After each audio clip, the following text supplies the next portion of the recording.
I grew up in an era of Marvel in which Wolverine was considered one of the big three superheroes.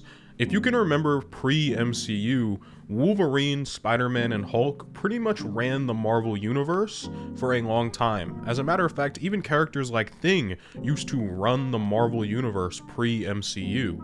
So Wolverine, to me, growing up, was always this very popular character and was always in the forefront of just about every single piece of marketing, despite how adult his character was. And so, of course, it's only natural that Marvel wanted to put this character that's so widely popular at the forefront of just about every single X-Men book that they could possibly have.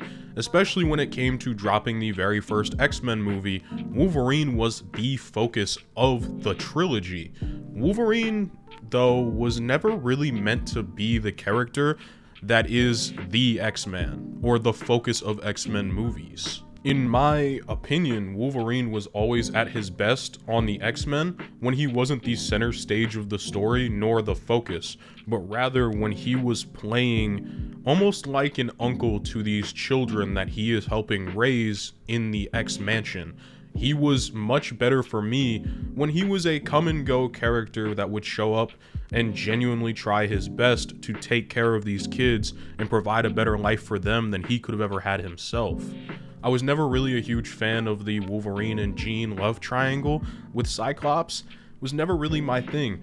But also, I grew up in an era where Jean was low-key dead and her relationship with Cyclops had been dead for a while, and Cyclops was more on Emma Frost. So that might leave you wondering, what does any of this have to do with the greatest and most perfect version of Wolverine?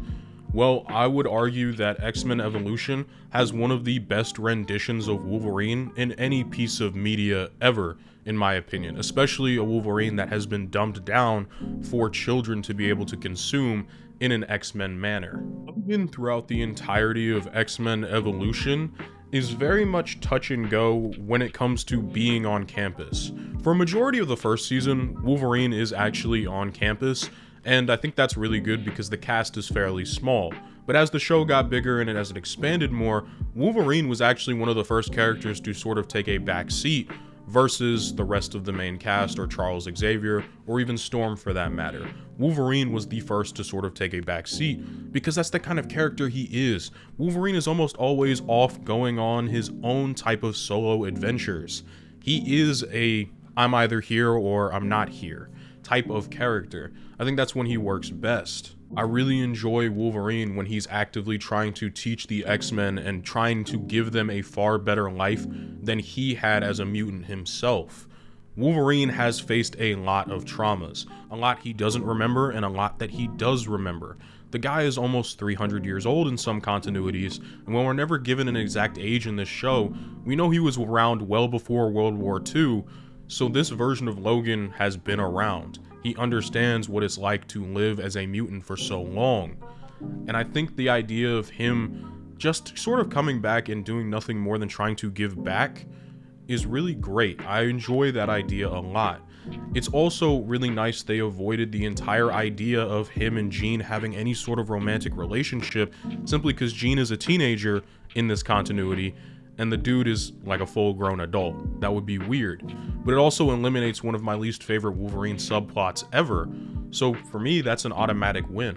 And while this version of Logan may like to go off on his own and be more aloof, it's also very clear to us that he cares a lot for the kids at the X-Mansion, for these young teenagers and how they're going to grow and develop. He cares a lot about them. He spends a lot of his time throughout the show teaching them, learning with them, but also suiting up when needed to try and protect them. He often wants them to stay away from his business because, as Logan had said in one of Season 2's episodes, he can afford to play it fast and loose because he heals.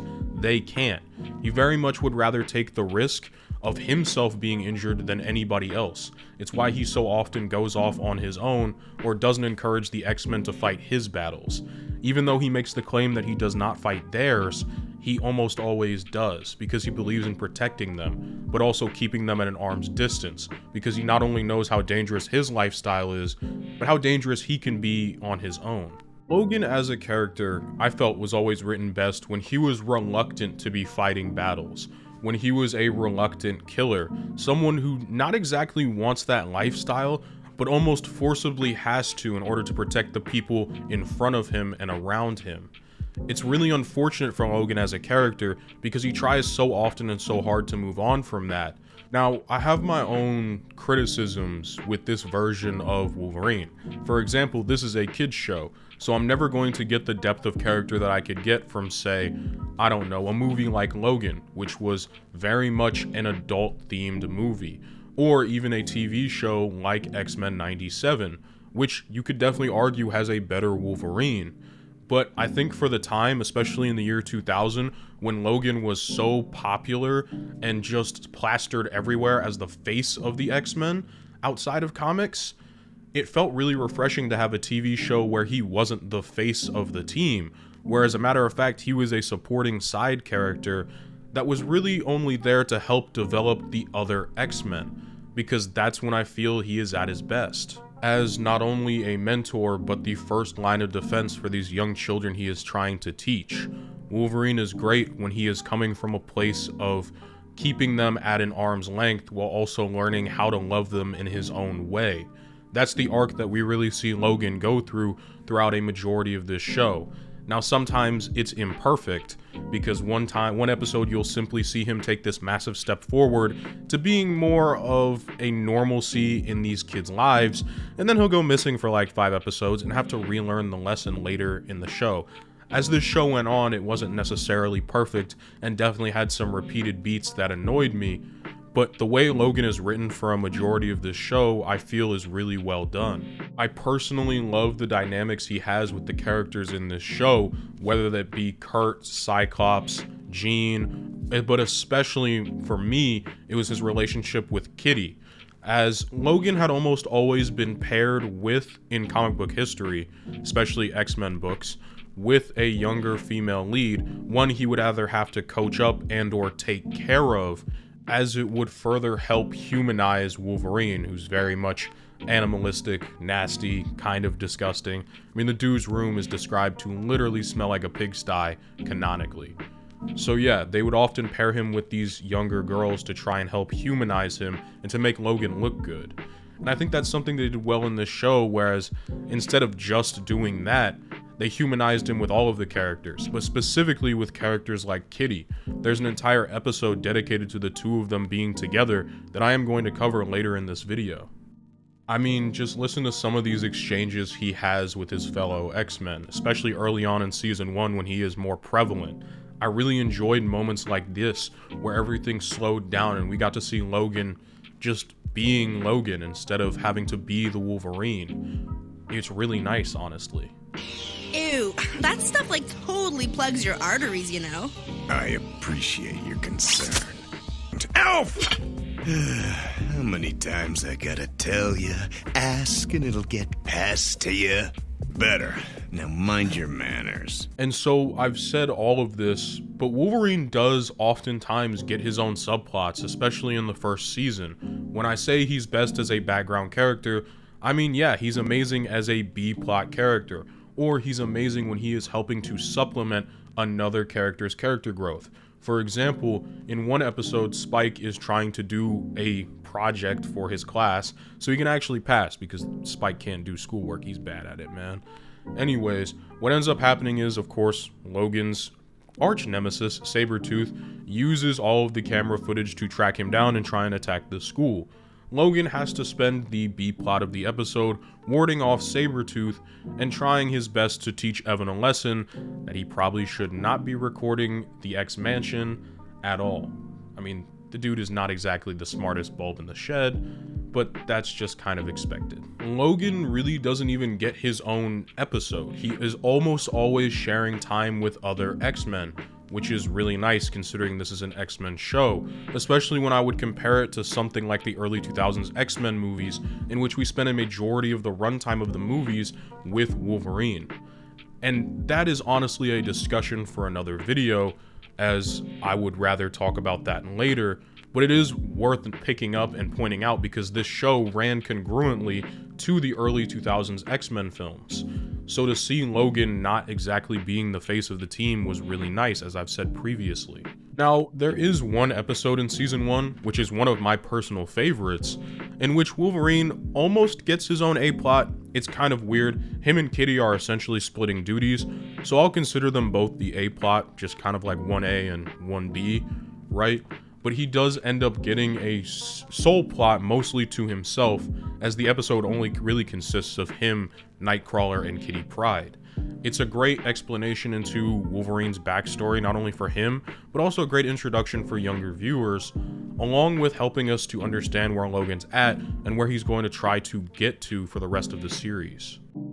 This entire episode revolves around two separate themes. One for Kitty is that she's not exactly the most fond of being in the X-Men family, for example. She doesn't really see them as a family, much like Charles would hope that she would, or would hope that anybody who is a part of the X-Mansion and the School for Gifted Youngsters to feel a part of a family. And Logan is honestly in the same boat. He doesn't really feel like he's much a part of a family at all. Now, both characters have very different reasons for feeling this way, but it is a nice parallel, one that I didn't want to bring up in Kitty's video specifically because I wanted to save it for this one. In this entire episode, Wolverine is dealing with PTSD. He is essentially getting memory flashbacks, repressed memories, of the place he was experimented on via the Weapon X program that made him into the man he is today. And unfortunately, it is causing him to lash out violently. Something that obviously isn't very good for anybody that exists around Logan. And honestly, nobody is really trying to go out of their way to help him except for Kitty. Kitty is the only character we see go to check up on him outside of Charles Xavier. And of course, Logan brushes her off, much like he'll brush off Charles later in this episode.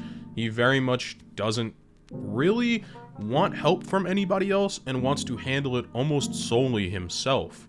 Again, I believe it's because he thinks he is dangerous and his lifestyle is far too dangerous. It's easier to keep everybody at arm's length and to deal with it himself, even if he's never really fixing the issue. That's where it started, with that ghoul in the black coat.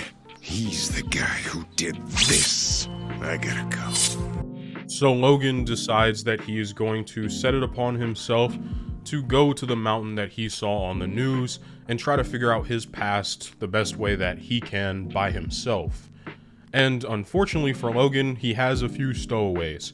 Kitty was trying to get away from all of the chaos of the X-Mansion, and thereby was hiding out on the X-Jet, or Blackbird, sorry, trying to get some of her work done because she's trying to send something to her family. Nightcrawler went to go find her so they should go to school. Unfortunately, Logan is genuinely tweaking. We now know that the reason his repressed memories were coming back is because this was all part of a chip implanted in him during the Weapon X program.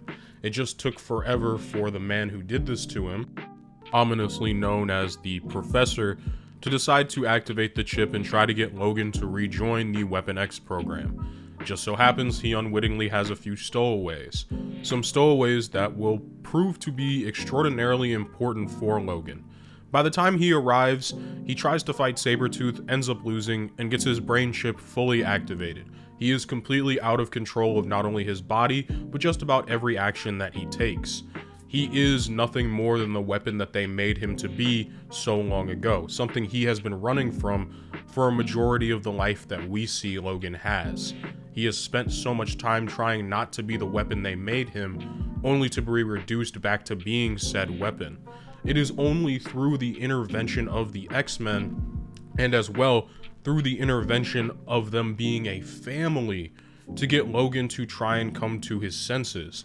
Kitty spends a majority of the episode appealing to Logan's humanity, appealing to the fact that they are friends and that the two characters are somewhat part of a family.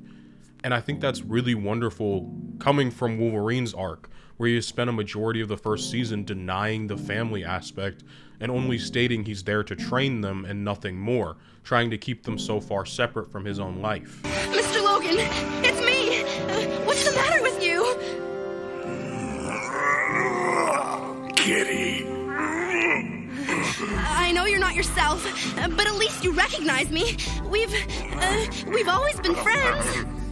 It's this episode that not only serves to give Logan a purpose on the team from a family aspect, but also serves to get Kitty to understand why the family dynamic is so heavily pushed by Charles Xavier and why it's so important to the rest of the team that already feels said dynamic.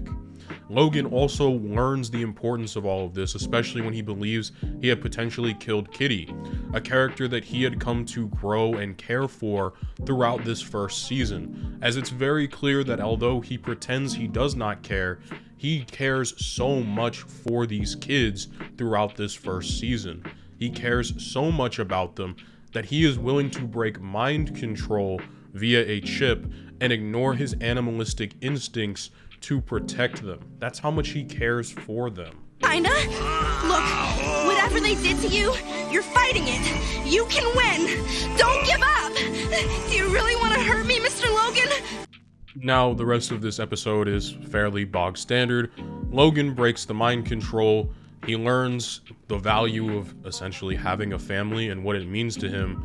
But he's also able to knock off Sabretooth, a recurring villain that we've seen multiple times throughout this first season, and for the first time, Logan's actually truly able to beat him, but it takes the help of these young X-Men. Logan's also able to bury a part of his past, and while not being his full past, he's at least able to bury a section of it, all thanks to both Kitty and Nightcrawler. This is a very important episode for Logan in this show, and it's really one of the only ones we get to see where he has enough of a plot to make any sort of character motivation or movement on his end. As a matter of fact, we don't get a whole lot of episodes with him, but I think that works really well for an X-Men show where he is just more of a side character. That's simply how Logan is in these X-Men, and at least how I view him to be at his best in X-Men comic books and X-Men media. But again, this is all just my own personal feelings on this character. What about the kids? Are they? Both fine. Kitty's been in here every hour checking on you after the surgery. I love Wolverine as a character. I really, really do. I just don't think he should ever really be the face of the X-Men. He's not suited towards a leadership position. It's really not his thing, and he's also not heavily suited to children's media. I think his perfect role is in a touch-and-go mentor relationship, especially in an X-Men centered TV show, movie, comic book, or even more essentially in any sort of kids media. I think that's how he works best in these sort of roles. Wolverine is a great, amazing character for his own solo books or superhero team-ups, but this is how I view him best when it comes to being a part of the X-Men. Whether you agree with me or don't is completely fine. I mean, I just view him at his best when it's like this, which is also hilarious to say because I love the Fox X-Men movies. For all their faults and flaws, I love all three of those movies. Hell, I love the sequel trilogy. I absolutely, well, anything past Days of Future Past, excluding Deadpool, I kind of just tolerate. Again, I love the X-Men to death, but I just don't think Wolverine is the right character to be the face of them. And at that time, it was really refreshing because he pretty much was, whether it was movies, comic books, TV shows, you literally could not escape Wolverine as a character. He was quite literally everywhere, which is great if you're a super fan of Logan, but if you were a fan of the X-Men like me, it just kind of sucked. So it was really refreshing for this show to let him take a backseat, to go against what is the popular norm and try to have this show stand on the 2 feet of the X-Men and not just stand on the 2 feet of Wolverine. It's part of the reason I love this show so much. You know, that and like Goth Rogue, but that's besides the point. I just want to take a moment to thank you all for watching this video. It is truly appreciated that you took the time to watch this. I really enjoy making this content, so your viewership, it continues to let me make said content, so thank you all so very much. Okay, YouTuber time. If you liked the video, please leave a like. It helps out the channel a lot, and it is truly appreciated. If you want to subscribe, it's free, and you can always unsub later if you're just not watching the videos. If you want to leave a dislike, go ahead and leave a dislike, but also leave me a comment down below letting me know why you disliked the video. Constructive criticism helps me to be a better creator for all of you guys, so I would truly appreciate it. And as well, finally, if you want to truly support me as a creator, help me get these videos out more often, and to hopefully do this as my full-time job permanently, you can go support me on Patreon, which is $1 a month. You'll get to see all these videos completely unedited. You'll get to see them at least 24 hours early. And as well, you'll get access to the Discord where you can interact with not only me, but members of the community, where we just kind of talk about superhero stuff, video games, things of that nature, as well as just having a direct line of communication with me, the creator. And as well, if you're in the $5 tier or above, you get shouted out at the end of each and every one of my videos, just like these lovely people here. So without further ado, shout out eSibbert13, shout out Gabriel LaFonte, shout out Transgers1, Video Gamer 75, shout out Golden Boy 420, Dakota Rawson, Donovan Gomez, and MC Bomb 27. You all are amazing, and I hope you all have an absolutely fantastic day.